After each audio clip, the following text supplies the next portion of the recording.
Hello বন্ধুরা, আমার চ্যানেলে আপনাদের স্বাগত জানাই। আজকে আমি পাউরুটি দিয়ে পিৎজা রেসিপি শেয়ার করব।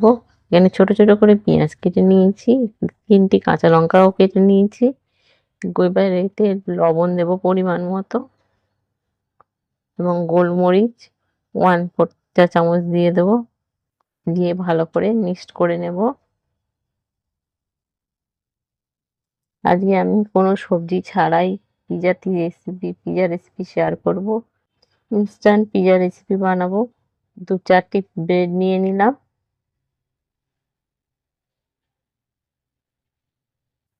ব্রেডের উপরে সস দিয়ে দেবো, টমেটো সস। পিৎজা সস থাকলে আপনারা পিৎজা সসও দিতে পারেন। আমার কাছে পিৎজা সস ছিল না বলে আমি টমেটো সস দিয়েই বানালাম।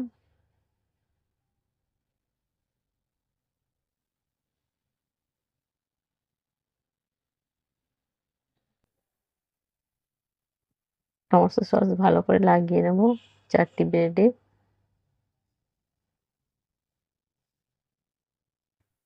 লাগানো হয়ে গেছে।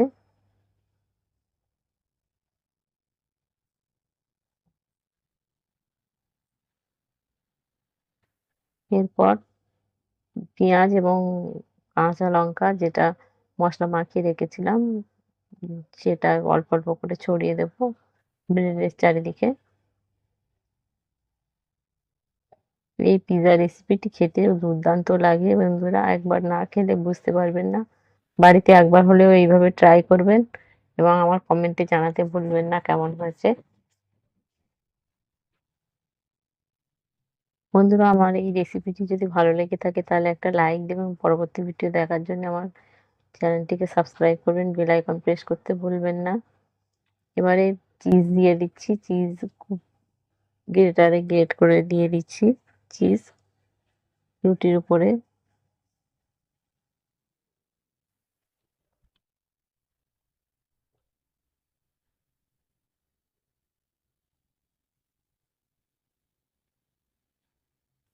চিজ একটু বেশি পরিমাণের দেব।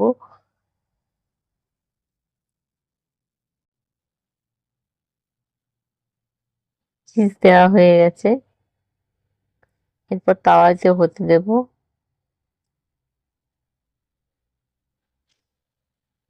তাওয়াই বসিয়ে গরম করে নিয়েছি। ব্রেড গুলো দিয়ে দিলাম।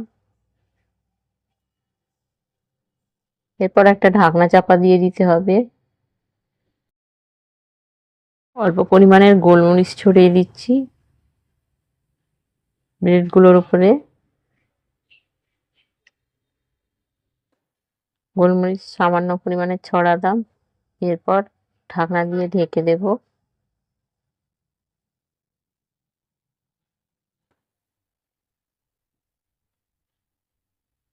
ঢাকনা থেকে ঢেকে দিয়ে 10 মিনিট হতে দেব।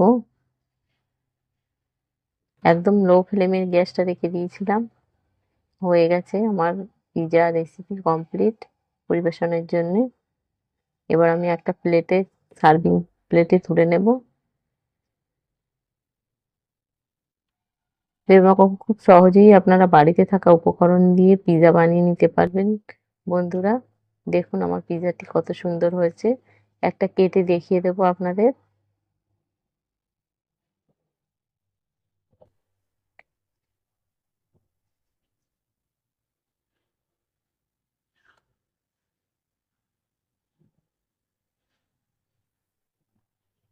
কেটে দেখিয়ে দিচ্ছি আপনাদের কেমন হয়েছে আমার পিৎজাটি।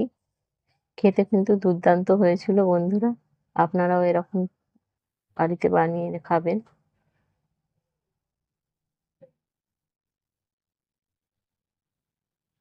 কত সুন্দরভাবে হয়েছে দেখুন।